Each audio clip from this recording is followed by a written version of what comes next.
Bem-vindos ao Intervalo Literário. Meu nome é Bruna e hoje a gente vai conversar um pouco sobre Santa Hildegarda de Bingen. Eu nunca sei falar o nome das coisas direito. É problema de enquadramento aqui nesse canal. Deixe seu like, né? Se inscreve aqui no canal. Espero que eu consiga hoje fazer esse vídeo, porque a última vez que eu gravei ficou tudo mudo, né? É que eu queria conversar com vocês, né? A gente tá vendo aí, né? Tanto o Mocelin quanto o Rafael Pablo, várias pessoas, né, falando sobre as conversões, né.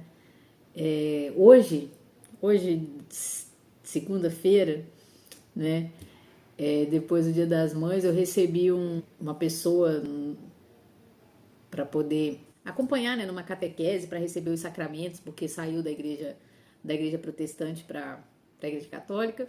E a gente segue no apostolado. Se você não conhece, né, o apostolado Cardeal Newman, lá tem vários depoimentos, né? Aqui no YouTube tem um canal, também tem o perfil lá no Instagram.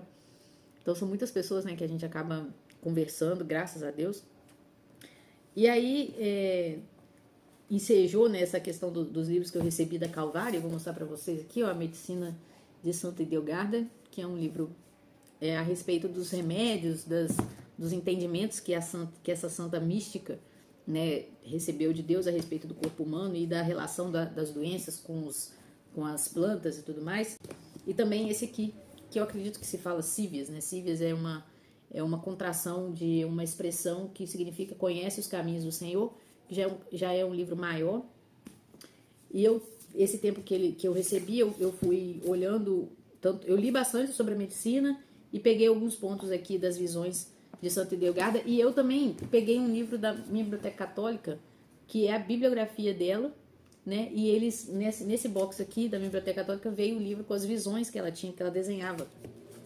E eu achei fantástico, assim, como que é complicado, né? A vida mística dos santos, a gente é quase inalcançável às vezes, né? Eu lembro que quando eu estava entrando na igreja católica, o Tiago Norato falou comigo, né, Bruna, a leitura dos místicos é uma coisa incrível, você acessa outro mundo, outro universo, né? E só a título de curiosidade, o Rafael Pablo também falou comigo, que tentou ler Santa Teresa d'Ávila, eu acho que ele queria ler esse aqui, ó, o Livro da Vida, não, o Castelo Interior, né? Ele foi ler o Castelo Interior e não conseguiu captar muitas coisas e tal. Esse aqui, ó.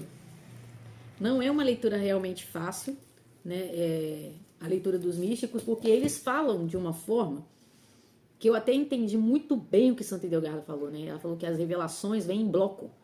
Você não compreende a revelação como em palavras, como a gente faz com os nossos próprios pensamentos. Nós não captamos os ensinamentos que vêm do próprio Deus como um discurso, mas como uma intuição, né? Uma coisa que é te dada em um bloco de entendimento. Sabe quando você, né, o Danilo, ele fala muito isso comigo, quando acende uma luzinha na sua cabeça e você entende uma coisa, e quando você vai falar aquela coisa, não é mais aquilo que você entendeu, já se perdeu, aquela essência se evaneceu, você não consegue explicar para as pessoas alguma coisa que você tenha recebido, né, de revelação. E isso, quando um santo consegue falar, ele também já não consegue explicar, por mais, né, abençoado que ele tenha sido. Por isso que às vezes a gente não alcança, a não ser que a gente receba um pouco daquela graça que aquele santo recebeu, né? Isso acontece muito também quando você vai rezar o terço e você medita no mistério e de repente aquele mistério se torna uma coisa, né, que você entendeu melhor. Mas eu anotei algumas coisas aqui sobre a questão do sobrenatural no catolicismo, né? Como que a gente lida, qual que é a diferença, né, entre uma visão que eu tinha antes de me converter e a visão que eu estou aprendendo a ter, né? Ou seja, não é de uma vez por todas que você muda, mas tem uma coisa. Antes, né, o sobrenatural, geralmente o sobrenatural vinha do diabo. As manifestações de possessão demoníaca eram, para mim, numa igreja pentecostal, a manifestação sobrenatural, né? Eu acreditava mais na possessão demoníaca do que numa pessoa falando em línguas. Eu lembro que eu só acreditava que a pessoa estava falando em línguas de verdade quando ela falava e ela traduzia. E eu acreditava mais ainda quando a pessoa falava e uma outra traduzia, né? Talvez porque esse seja o modelo bíblico, né, que a gente vê ali de Paulo falando como se deve falar as línguas estranhas. E aí, dentro da... Outra coisa também que eu me lembro é de que era como se Deus tivesse circunscrito ao tempo dos apóstolos e após João não tivesse mais o sobrenatural. Então você tem os milagres de Pedro, os milagres de Paulo, a sombra, o lenço, as visões, e aquilo ali acabasse. Aquela ideia cessacionista, né? Então, por mais milagroso que um caso pudesse ser contado, ele era subjetivo e duvidoso, né? E mais extraordinário ainda, né? Que hoje Deus pudesse avisar alguém de alguma coisa ou curar uma pessoa. As curas até que eu achava assim bem tranquilo de acreditar, mas aquela coisa do Espírito Santo falar alguma coisa que eu sempre soava para mim uma coisa esquisita. E aí, quando você vai para a Igreja Católica, uma coisa que minha cunhada falava comigo que eu achava impressionante era de São José de Cupertino, que voava. Depois eu fui ler a bibliografia. Eu, protestante, eu li a bibliografia do Padre Pio, essa aqui, né, da minha biblioteca católica. Eu li a bibliografia do Padre Pio e quando você vai pensando sobre o sobrenatural dessa forma, dentro do catolicismo, você vê o quanto gnóstico é aquela ideia sensacionista, né, de que Deus vai falar só, né, vai falar dentro da sua cabeça, mas não vai agir. Então não tem como mesmo você crer nos sacramentos, não tem como você crer no batismo, na Eucaristia, não tem como você crer na santidade, porque você fica ali dentro daquela ideia escolar, escolar, midiática, da música e tudo mais, dentro da igreja, sem o sobrenatural, sem o transcendente. E aí, o que me chamou a atenção foi a transcendência, foi a promessa da transcendência, né? Gente, ó, obra, coisa chata toda a obra. E eu fui lendo, né, algumas coisas, né? Então, bem lá no início da minha conversão, eu li sobre Padre Pio, Santa Catarina de Siena. Santa Catarina de Siena, uma fé heróica, uma coisa maravilhosa. Santa Rita de Cássia, que se vocês não conhecem a história de Santa Rita de Cássia, ela foi levada por Santo Agostinho. Ela conta que ela foi levada por Santo Agostinho e um outro santo, não lembro quem, levitaram ela para o convento, sabe, que ela queria ir. Colocaram ela dentro do convento de forma milagrosa para que as irmãs aceitassem ela, porque ela já tinha sido casada e tinha tido 2 filhos, mas os filhos e o marido dela morreram. E ela queria muito seguir a vida religiosa. São Francisco de Assis, São Tomás de Aquino, São José de Cupertino, como eu falei, Santa Teresinha, né, Santa Gema Galgani. Quando você vai lendo a vida dos santos, e é isso que eu acho impressionante, você vai pululando a sua cabeça, você vai alimentando a sua cabeça das histórias dos grandes heróis da fé, né? Diferente de você olhar para as grandes catástrofes da fé, né? Para os traidores da fé, você vai olhar para aqueles que realmente cumpriram o mandato de Cristo e receberam a grande graça de cumprir o que Jesus falou, de que nós faríamos coisas maiores, que a igreja faria coisas maiores do que ele, até pelo tempo, né? Porque a igreja é a extensão da encarnação de Jesus Cristo. Então não tem como a igreja passar despercebida, não tem como os grandes santos que se conformaram ao Cristo passarem despercebidos. É aquela máxima do Padre Paulo Ricardo, né? De que os santos são, né, os luzeiros da igreja e a igreja é a história dos santos e não a história dos traidores, entendeu? E aí a igreja é grande, não é só você ler a Bíblia, você tentar viver uma vida boa, civilizada. Não, cara, é o sobrenatural, entendeu?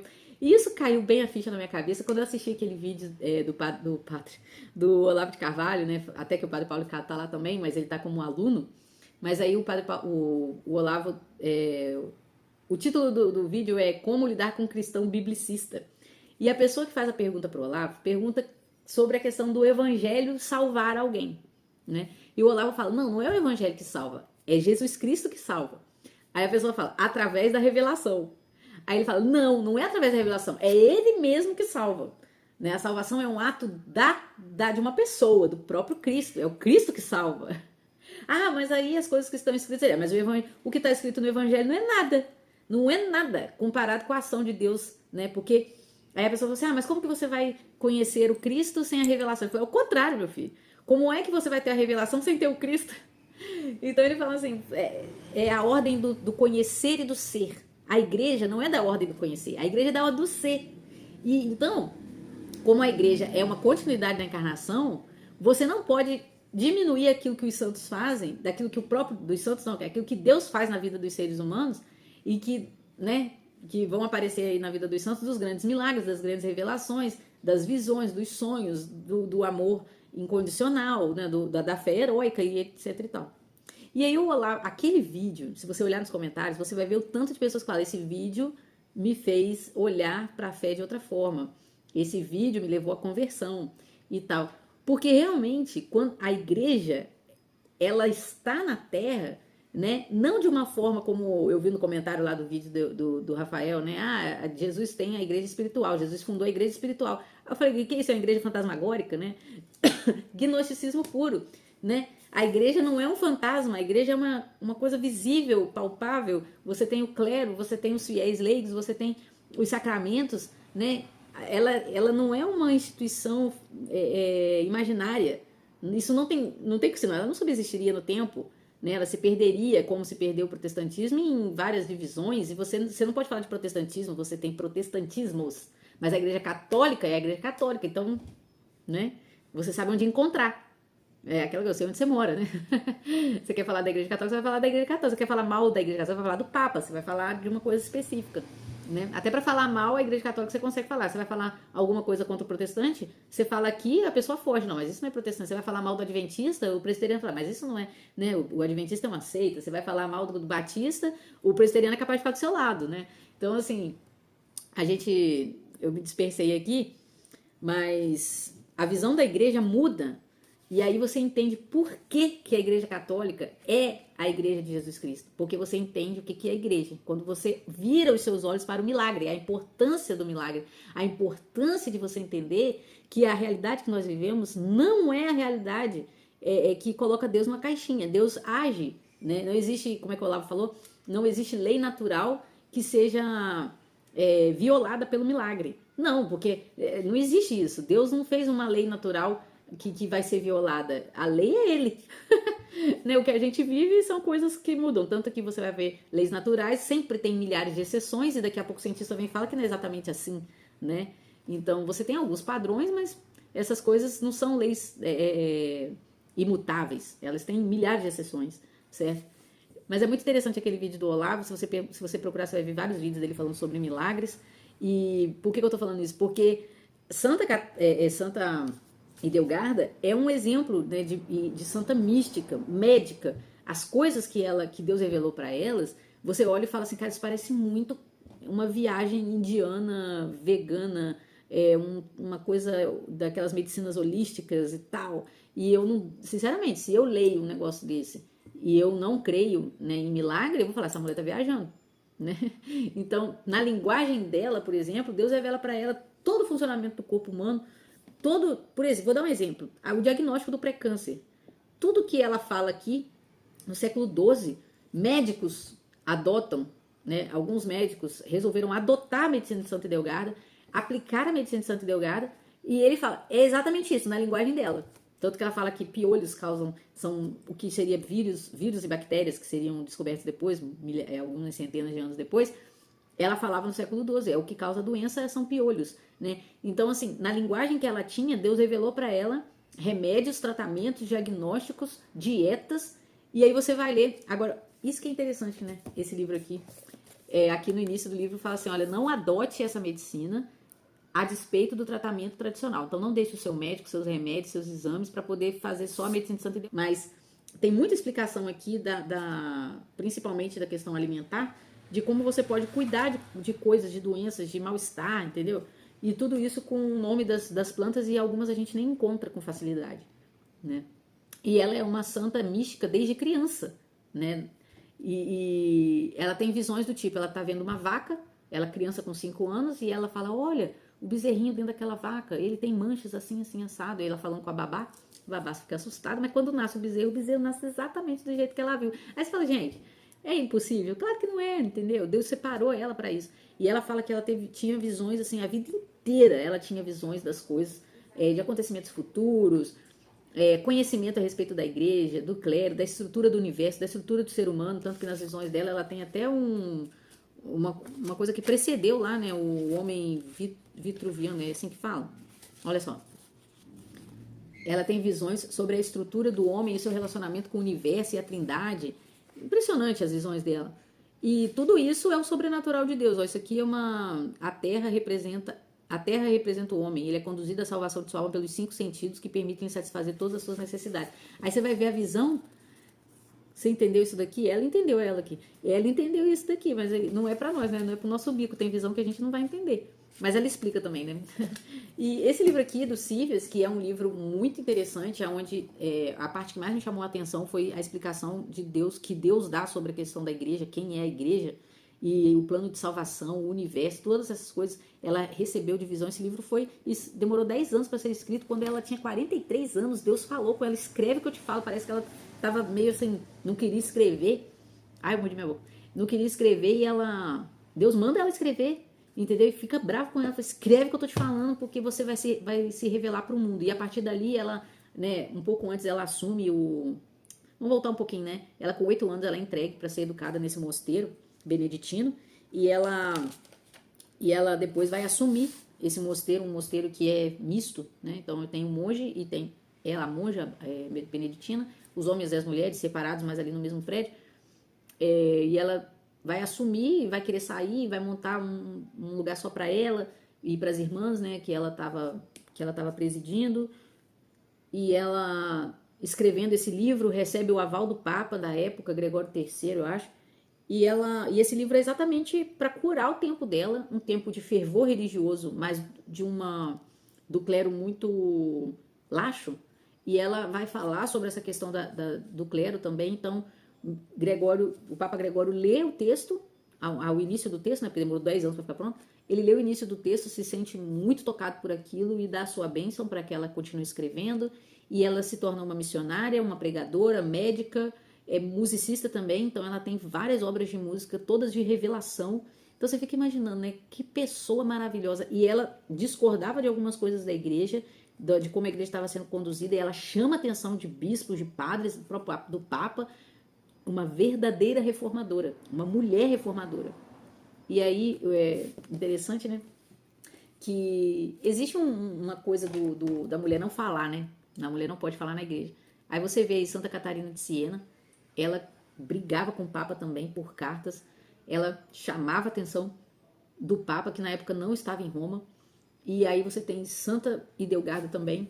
E aí eu fico pensando, né, se Deus usa as mulheres para repreender homens, alguma coisa está errada em relação ao silêncio total das mulheres na igreja, que não é desse jeito, porque Deus usa as mulheres também.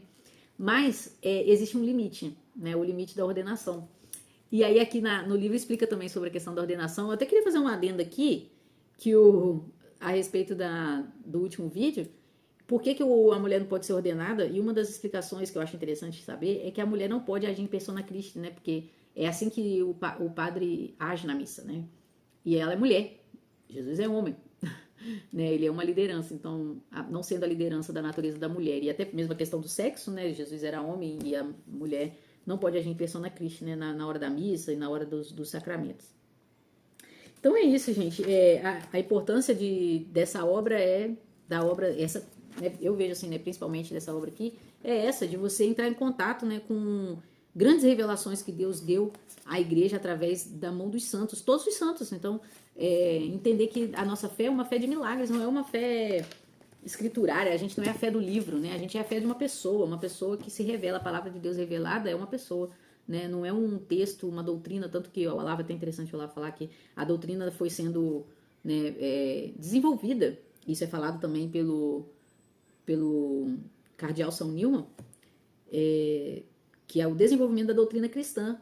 Então, se você só pode crer depois que você entender toda a doutrina, você está ferrado, né? Porque a doutrina foi se revelando. Então, quem começou lá no início não poderia ter sido salvo, né? Teve gente que foi salva sem entender a doutrina da Trindade, sem saber a palavra Trindade, né? A doutrina estava lá, o entendimento estava lá, mas o nome, né? A dogmática, né, da Trindade não estava totalmente desenvolvida, né? Quando os primeiros mártires morreram. Então, é muito importante a gente entender isso, que a nossa fé é viva, né? Que Jesus continua na igreja, na terra pela igreja, e que Deus e o Espírito Santo continua movendo as coisas, né? Então, o sobrenatural na igreja católica é toda a missa. Toda a missa nós vivemos o sobrenatural. Então, se um santo, né, se ele é a vida de um santo, e esse santo viu Nossa Senhora, se Padre Pio revelava o pecado dos outros, se ele tinha bilocação, se São José de Cupertino voava, isso aí você fala, poxa, isso aí é próprio, né, da minha religião, né? Então, assim, é importante a gente ter esse imaginário. Ah, Bruna, mas para quê? Para saber? Para discutir? Não. Você entender, né, que na sua vida você está lidando com o sobrenatural. Dentro da sua casa, nas coisas mais banais, você tem uma fé sobrenatural. É uma fé de milagres, né? Que então, nossa, isso aqui não tem solução. Claro que tem, gente. Pelo amor de Deus, se o seu Deus é o Deus do sobrenatural, tem solução, sim.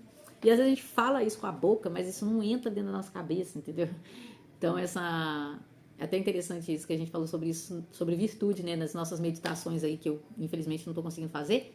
Mas nas nossas meditações a gente falou sobre isso, sobre o poder de Deus para fazer as coisas que a gente não alcança. Então, até você pode entender com a sua cabeça, mas isso entrar na sua alma, no centro do seu ser, e você realmente ter uma fé sobrenatural, é só Deus que pode te dar. Então, a única coisa que você pode fazer, de fato, é rezar.